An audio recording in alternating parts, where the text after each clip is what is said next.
الحمد لله وكفى وسلام على عباده الذين اصطفى أما بعد فأعوذ بالله من الشيطان الرجيم بسم الله الرحمن الرحيم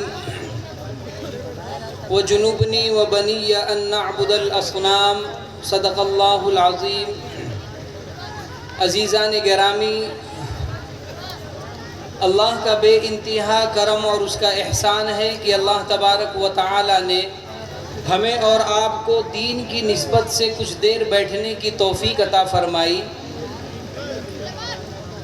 اور مزید کرم یہ کیا جس کرم کے سلسلے میں ہم نے اور آپ نے بہت ہی کم غور کیا کہ اللہ نے جو ایمان کی دولت عطا فرمائی وہ ایمان کی دولت اللہ نے بن مانگے عطا فرمائی ہے. علامہ اقبال رحمۃ اللہ علیہ فرماتے ہیں کہ میرے عزیزو، ہمارا نصیبہ جاگا تھا، ہماری فیروز بختی تھی، ہم مقدر کے دھنی تھے کہ اللہ نے ایمان والے کے گھر میں پیدا فرما دیا. باپ نے مؤذن کو بلا لایا، داہنے کان میں اذان دلوائی، بائیں کان میں تکبیر کہلائی، اور دنیا والوں کو باور کرایا کہ لوگوں دیکھو، آج سے یہ ایک اللہ کا جاننے والا ہے اور محمد عربی صلی اللہ علیہ وسلم کا ماننے والا ہے. یہ عظیم دولت جو اللہ نے عطا فرمائی، اس کا حق یہ تھا کہ ہم اللہ کے دربار میں اپنی پیشانی کو، اپنی جبین کو جھکاتے اور شکر ادا کرتے کہ اے اللہ تو نے اتنی عظیم دولت بن مانگے عطا فرمائی.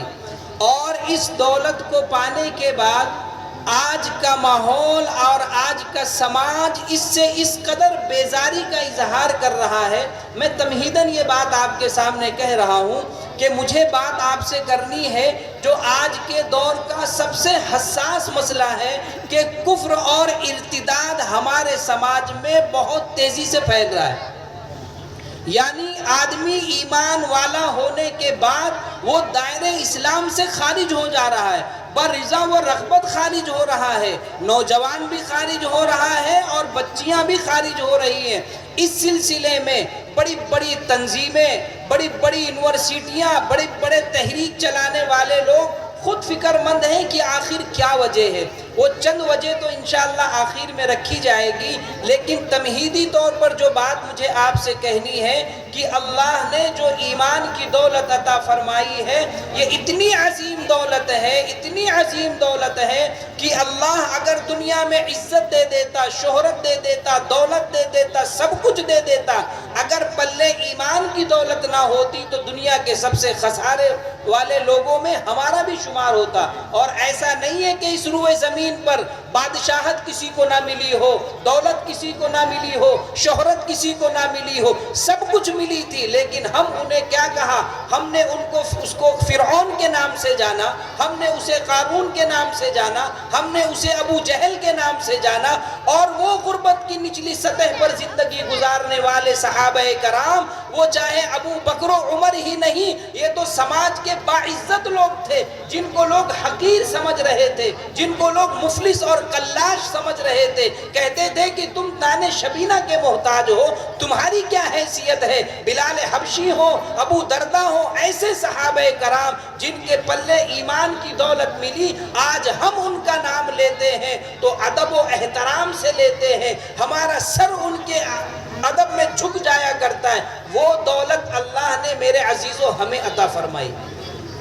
اور جو میں نے خطبے میں آیت پڑھی، بہت مختصر آیت ہے، وَجُنُبْنِي وَبَنِيَّ أَن نَّعْبُدَ الْأَصْنَامَ، اتنی چھوٹی آیت ہے. اس آیت کا ترجمہ انسان سنے تو سمجھ میں آئے گا کہ ایک نبی کا مشن کیا ہے، ایک نبی کی زندگی کے لاہیے عمل کیا ہے. کہ حضرت ابراہیم علیہ السلام دعا مانگ رہے ہیں، کیا کہہ رہے ہیں؟ اے اللہ، مجھے اور میری اولاد کو تو بت پرستی سے محفوظ رکھنا، یعنی میری جبین کو غیروں کے سامنے جھکنے نہ دینا. جو ایمان کی تو نے مجھے دولت عطا فرمائی ہے، یہ دولت میرے خاندان میں راسخ فرما دینا. صبح قیامت تک میرے خاندان کے لوگوں کو بت پرستی سے محفوظ رکھ دینا. ایسی عظیم دعا مانگے ہیں. اور پھر اتنے پہ ہی نہیں ختم ہوا، ان کے خاندان کے وہ اولو العزم نبی، جن کا پوتا نبی، جن کا بیٹا نبی، جن کا باپ نبی، سلسلہ ہے نبیوں کا۔ یعقوب علیہ السلام مرض الموت میں ہے، بیٹوں کو جمع کیا اور کیا کہہ رہے ہیں؟ ما تعبدون من بعدی، ارے میرے بعد تم کس کی عبادت کرو گے؟ ایسا جملہ کہہ دیے کہ بیٹے افسوس کرنے لگے کہ یار والد محترم کیا جملہ کہہ رہے، ما تعبدون من بعدی، تم میرے بعد کس کی عبادت کرو گے؟ بیٹوں نے کیا کہا؟ قالوا نعبد الہک و الہ آبائک ابراہیم و اسماعیل و اسحاق الہ واحدا۔ اے والد گرامی آپ کیا بات کرتے ہو؟ آپ ہم سے پوچھتے ہو کہ تم کس کی عبادت کرو گے؟ ہم اس رب کی عبادت کریں گے جس کے تم بھی پرستش کرتے ہو، تمہارے آباء و اجداد نے جن کو پوجا ہے، جو اسحاق کا بھی رب ہے، جو اسماعیل کا بھی رب ہے، جو یعقوب کا بھی رب ہے، اور سلسلہ وار گنا رہے ہیں، اور کہتے ہیں کہ ہم انہی کی پرستش کرتے رہیں گے اور اسی پر ہم جیئیں گے اور مریں گے۔ ایک اولو العزم نبی ہے، اپنے اولادوں کے ایمان کی فکر کر رہا ہے کہ تم میرے بعد کس کی عبادت کرو گے؟ میرے عزیزوں، ہم نے اپنی اولادوں کے لیے اور اپنی اولادوں کی دنیا سنوارنے کے لیے سب کچھ کیا، اگر نہیں کیا تو ہم نے ایمان کی فکر نہیں کی ہے۔ یا یوسف علیہ السلام اللہ کے دربار میں درخواست کر رہے ہیں، کیا کہہ رہے ہیں؟ اے زمین و آسمان کے پیدا کرنے والے، اے میرے کام کو بنانے والے، اے اللہ تو مجھے اسلام پر موت دینا اور نیک لوگوں میں تو مجھے شامل کر دینا۔ یہ اللہ نے جو ایمان کی دولت عطا کی ہے، یوں ہی نہیں دولت عطا کی ہے، کم و بیش 1.25 انبیاء کرام اسی ایمان کی دولت کو لے کر آئے اور ساری بھٹکی ہوئی انسانیت کو ایک رب کے دروازے پر لا کے کھڑا کیا اور ان کی جبینوں کو مجبور کیا کہ تم ایک رب کو جانو، تمہارا خالق یہ ہے، تمہارا مالک یہ ہے، تمہارا رازق یہ ہے، تمہارے دکھ درد میں کام آنے والی ذات یہ اللہ ہے۔ اللہ کی معرفت کو جانو اور اپنے رب کو رب مان کر کے زندگی گزارو۔ اللہ نے میرے عزیزوں یہ ایمان کی عظیم دولت دے دی، اور جب تک انبیاء کرام اس روئے زمین پر رہے ہیں ایمان کے سلسلے میں فکر مند رہا کرتے تھے، اور اہل سنت والجماعت کا یہ عقیدہ ہے کہ اللہ جس نبی کو ایمان کی دولت عطا فرمایا، صبح قیامت تک اس کے ایمان کے سلسلے میں انسان شک کرے تو دائرہ اسلام سے خارج ہو جائے، اور اللہ نے نبوت دینے کے بعد کبھی ان سے اسلام کو چھینا نہیں ہے، اسلام سے انہیں محروم نہیں کیا۔ اتنی بڑی گارنٹی ملنے کے بعد نبی گھبرا رہے ہیں، اور حضرت ام سلمہ رضی اللہ تعالی عنہ سے پوچھا گیا کہ اے اماں آپ بتاؤ، نبی کے شب و حضر کو آپ دیکھتی ہو، آپ جانتی ہو، نبی کیا دعا مانگتے ہیں؟ اللہ کے نبی دعا مانگا کرتے تھے، یا مقلب القلوب ثبت قلبی علی دینک، اے دلوں کو پھیرنے والے میرے دل کو ایمان پر جما دینا، کہیں ایسا نہ ہو کہ میرے لیے کوئی ایسا شائبہ پایا جائے جو شرک کا شائبہ ہو۔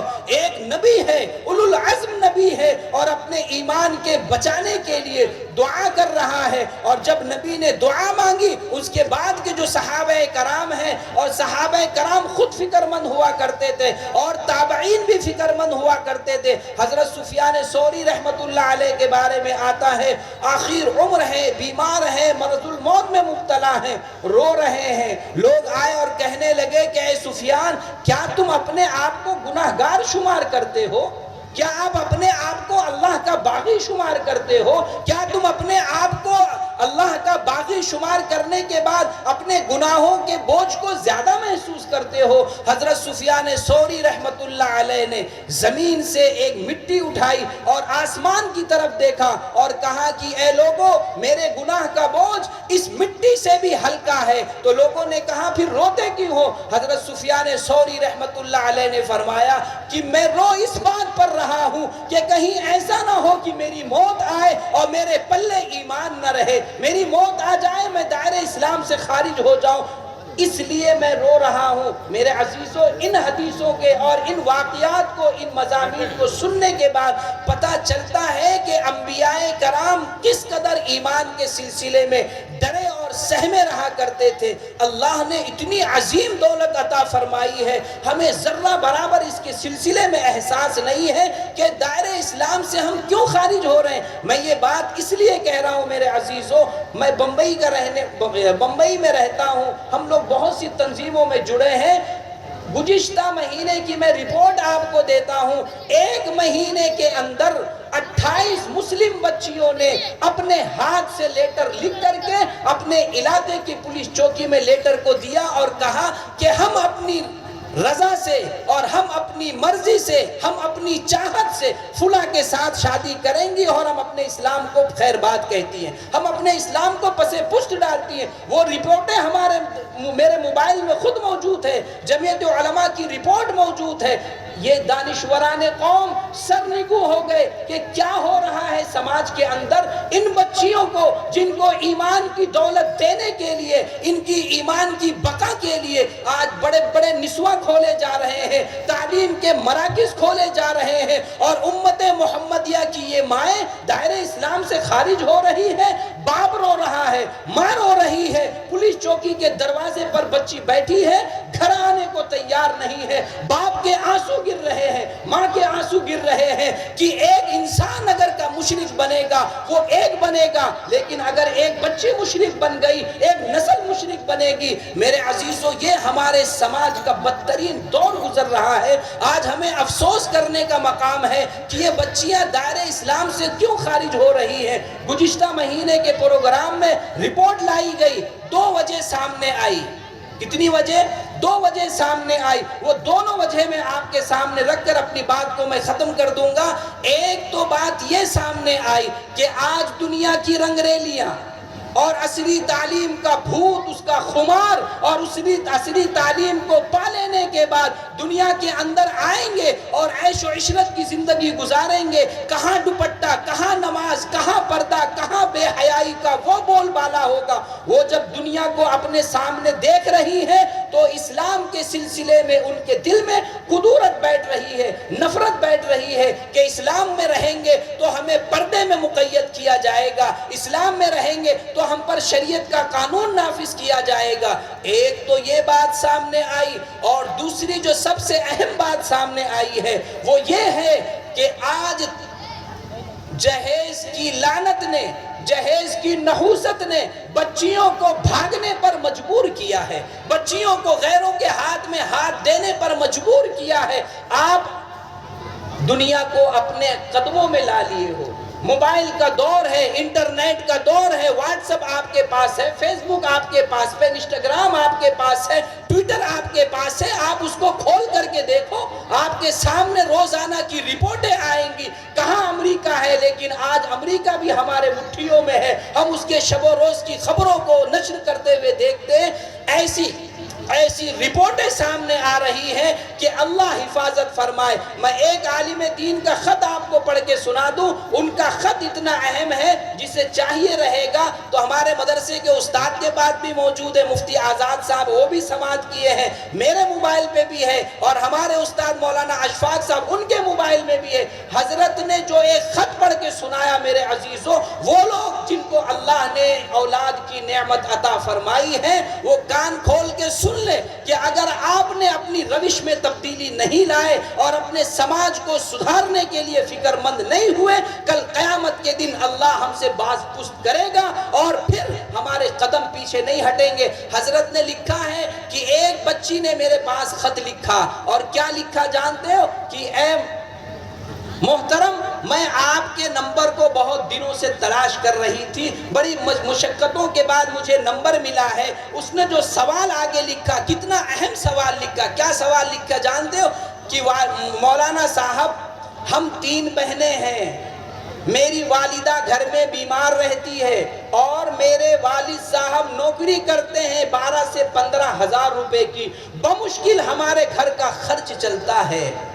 اور میں نے آج اپنے والد کو تہجد کے وقت میں یہ دعا کرتے سنی ہے۔ تہجد کے وقت میں باپ کیا دعا کر رہا ہے جانتے ہو؟ کہ اے بار الہا، اے میرے مالک، اے میرے خالق، یہ بچیاں جو تو نے مجھے ایمان کے ساتھ اور ایسی دولت تو نے مجھے عطا فرمائی تھی جو نعمت ہے، آج یہ اولادیں جو نعمت کی شکل میں میرے پاس تھی میرے لیے زحمت بن گئی ہیں۔ اے اللہ، اس نعمت سے تو مجھے کب نجات دے گا؟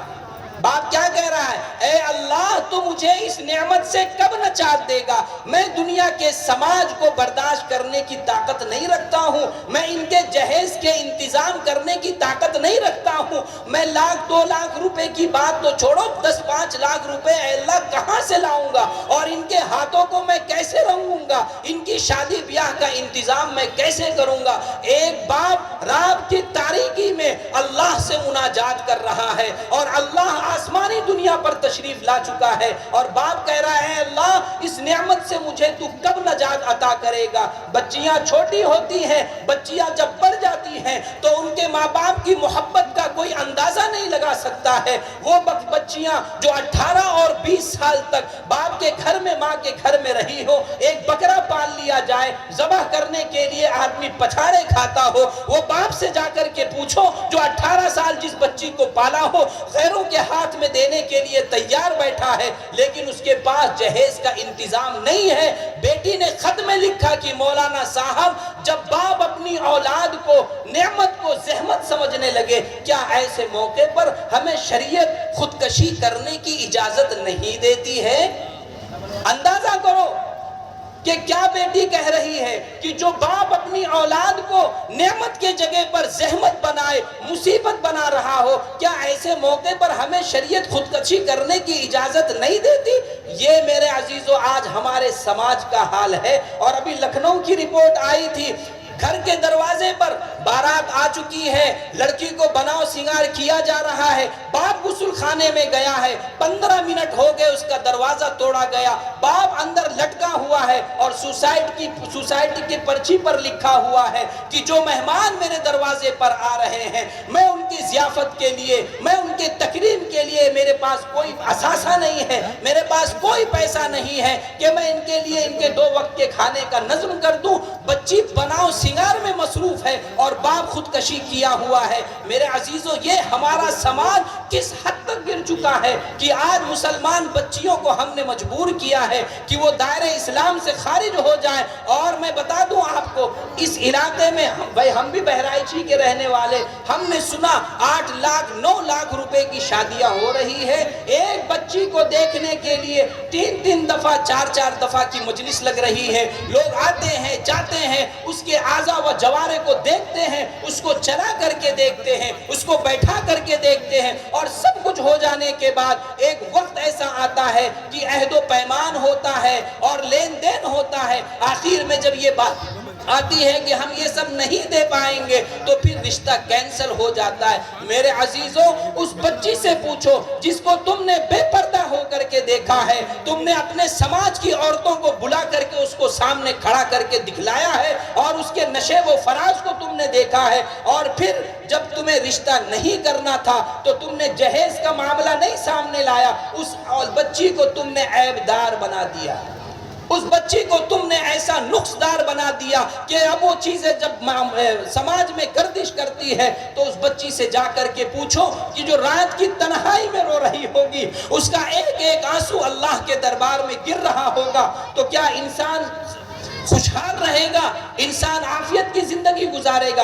اگر اللہ نے اولاد کی نعمت دی ہے تو میرے عزیزو ایک اللہ کا بندہ بن کر، اللہ کا بھکاری بن کر آپ سے میں درخواست کرتا ہوں کہ جہیز کی لعنت سے اپنے سماج کو بچاؤ، اور اگر آپ نے جہیز کی لعنت میں ملوث ہو کر کسی بچی کے خاندان کو مجبور کر کر اگر آپ نے جہیز لے لیا تو ذلت اور رسوائی کے علاوہ تمہارے گھر میں اور کوئی چیز نہیں آئے گی، یہ زبان کی تم تراکیاں بند ہو جائے گی، اعضاء و جوارے مفلوج ہو جائیں گے، اور پھر وہ بچی جو مجبور و محض ہو کر کے سودی قرضہ لے کر کے غیروں سے بھیک مانگ کر کے تمہارے گھر میں جو جہیز لے کر کے آئی ہے، اللہ تعالیٰ اس کو وہ سربلندی عطا فرمائیں گے، وہ تمہارے دروازے پر تمہیں خود کہے گی کہ آج تم بڑے بنتے ہو، میرے باپ کو تم نے رلایا ہے، میری ماں کو تم نے رلایا ہے، ہم عزت دار گھرانے کے رہنے والے تھے، ہم نے چھپ چھپا کر کے دوسروں سے قرضہ مانگا ہے، قرضہ نہیں دے پائے تھے، ہم نے بھیک مانگی ہے کہ لوگوں میرے قرضوں کو معاف کر دو، آج تم بڑی بڑی باتیں کر دو۔ میرے عزیزو اللہ نے اس روئے زمین کو درس عبرت بھی بنایا ہے، سبق کا مقام بھی بنایا ہے، اگر ہم نے اپنی روش کے اندر تبدیلی نہیں لائے تو یہ بچیاں اگر مرتد ہوتی رہی تو میرے عزیزو کل کل قیامت کے دن اللہ ہم سے سوال کرے گا اور پھر اس جواب کو ہم نہیں دے پائیں گے۔ اگر بچیاں تعلیم چھوڑ دے کوئی مشکل نہیں ہے، اگر بچی غریب سے شادی کر لے کوئی مشکل نہیں ہے، اگر وہ پھٹے پرانے کپڑوں میں زندگی گزارے کوئی مشکل نہیں ہے، لیکن اگر کوئی بچی ہمارے کرتوت کی بنا پر اگر وہ دائرے اسلام سے خارج ہو گئی اور سماج کے اس برے ماحول نے اگر مجبور کیا ہے تو ہم تمام کے تمام گرفت کے قابل ہو جائیں گے، پھر اللہ کے سامنے ہم جواب نہیں دے پائیں گے۔ یہ کیا کہنا کہ ہمارے حالات نہیں بدل رہے ہیں، ہم تو بڑے پریشانیوں مبتلا ہیں، ہمارے اوپر یہ ہو رہا ہے وہ ہو رہا ہے۔ میرے عزیزو، جو کچھ بھی ہو رہا ہے سب ہم اپنے ہاتھوں کی کمائی کو پا رہے ہیں۔ بس میں انہی چند باتوں پر اپنی بات ختم کرتا ہوں کہ اپنی بچیوں کو دینی تعلیم سے وابستہ کرو، اور جو ذمہ دار حضرات ہیں وہ جہیز کی سلسلے میں فکر مند ہو جائیں، اور جو بچیاں تعلیم پاتی ہیں اور دنیا کی رنگریلیوں کو دیکھتی ہیں اور اس کی رنگریلیوں میں بہنے کی کوشش کرتی ہیں، تو میری ان ماؤں سے درخواست ہے، ان بہنوں سے درخواست ہے کہ آپ اپنے صحابیات کے واقعات کو پڑھیں کہ کیسی زندگی تھی ان کی۔ انہوں نے ایمان کو اپنا سب کچھ بنایا تھا، ایمان کو اپنا ایسا جزء لا ينفك بنایا تھا کہ اس کے علاوہ ان کی زندگی کا گزارا مشکل تھا۔ حضرت ام سلمہ رضی اللہ تعالی عنہ جو آپ صلی اللہ علیہ وسلم کی ازواج بنی ہیں، ہماری ماں ہیں، ان کے بارے میں آتا ہے کہ ایک زمانہ ان پر ایسا آیا تھا کہ شوہر اسلام قبول کیا، مدینہ ہجرت کرنے لگے، حالات کتنے دگرگوں ہو گئے جانتے ہو، مکہ والے گھر سے باہر آ گئے اور کہا کہ اے ابو سلمہ سنو، یہ تم جو بچی لے جا رہے ہو یہ ہمارے قبیلے کی بچی ہے، اگر تم جانا چاہتے ہو تو اکیلے جاؤ، اگر تم جانا چاہتے ہو تو اکیلے جاؤ۔ ابو سلمہ چلے گئے، ام سلمہ وہاں موجود ہیں، دیکھو شوہر جدا ہو گیا، شوہر جدا ہو گیا، ان کی گود میں ایک چھوٹا سا بچہ ہے۔ اب ابو سلمہ کے قبیلے والے آ گئے اور کہا کہ سنو، اگر ابو سلمہ کو تم مدینہ جانے کی اجازت دیتے ہو اور اس کی بیوی سلمہ کو تم روکنے کی اجازت دیتے ہو تو سنو، یہ بچہ ہمارے قبیلے کا ہے، اس بچے کو لے جانے کی ہم اجازت نہیں دیں گے۔ اس روئے زمین نے ایسا منظر نہیں دیکھا، شوہر الگ چلا گیا، بچے کو گود سے لے لیا گیا، ددیال والے بچے کو لے کر چلے گئے اور وہ ام سلمہ اسی جگہ کھڑی ہے۔ روایت میں آتا ہے صبح گھر سے آتی تھی، شام تک اسی مقام پر شوہر کی جدائی کو دیکھ کر کے اور اپنی اولاد کی جدائی پر رویا کرتی تھی۔ 1 سال کا عرصہ گزرا ہے، کیا میرے عزیزوں ان پر حالات نہیں آئے تھے؟ کیا ان کے اوپر شوہر کے چھوڑنے کے حالات نہیں تھے؟ اولاد کے چھوڑنے کے حالات نہیں تھے؟ اتنے پشو پیش میں کھڑی ہیں اور اسلام کو اپنے دل سے لگائے بیٹھی ہیں۔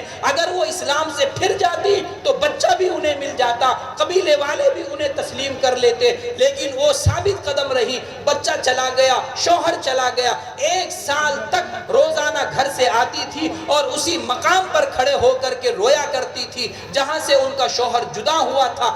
1 سال کے بعد ان کا چچا زاد بھائی آیا اور اس نے دیکھا کہ یہ روزانہ آتی ہے اور روزانہ اپنے شوہر کی جدائی میں اور اپنے بچے کی جدائی میں روتی ہے۔ جب سورج غروب ہوتا ہے تو گھر کا رخ کرتی ہے۔ وہ قبیلے میں گئے اور قبیلے والوں کو للکارا کہ تمہیں شرم نہیں آتی، تمہاری غیرت مر چکی ہے، شوہر اس کا چلا گیا، بچے کو تم چھین کر کے ددیال میں بھیج دیے ہو، یہ بیچاری روزانہ آ کر کے روتی ہے۔ تب ان کے ضمیر کو جھنجھوڑا گیا، تب ان لوگوں نے بچوں کو لا کر کے لوٹایا۔ پھر اللہ نے وہ دن دکھایا کہ وہ ازواج مطہرات میں شامل ہو گئی، محمد عربی صلی اللہ علیہ وسلم کے حرم میں آ گئی۔ آج ہم انہیں اپنی ماں کہتے ہیں، ان کا نام ہم ادب سے لیا کرتے۔ میں ماؤں سے اور بہنوں سے درخواست کرتا ہوں کہ دنیا میں کچھ حالات آئیں گے، کچھ غربت تمہارے دروازے پر دستک دے گی، لیکن ایمان کو مضبوطی سے پکڑے رکھنا، ایمان کے سلسلے میں کبھی غفلت نہ برتنا۔ اگر ایمان کے سلسلے میں غفلت برتے اور اگر ایمان ہاتھ سے چلا گیا تو میرے عزیزو دنیا میں سب کچھ ملنے کے بعد بھی ہم ذلیل و خوار اور رسوا ہو جائیں گے۔ سفیان ثوری کیا کہہ رہے تھے کہ میرا گناہ اس کنکر سے بھی کم تر ہے۔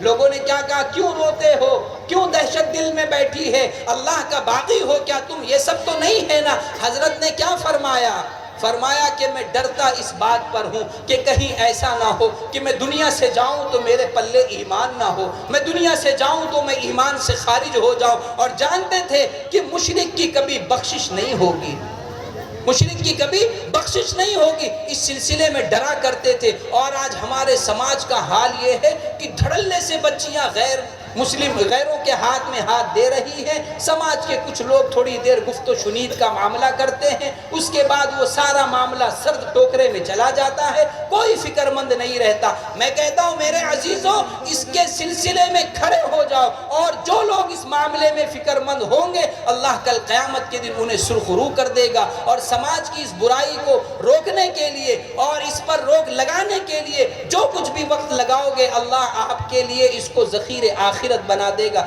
میں انہی چند باتوں پر اپنی بات کو ختم کرتا ہوں۔ وآخر دعوانا الحمدللہ رب العالمین۔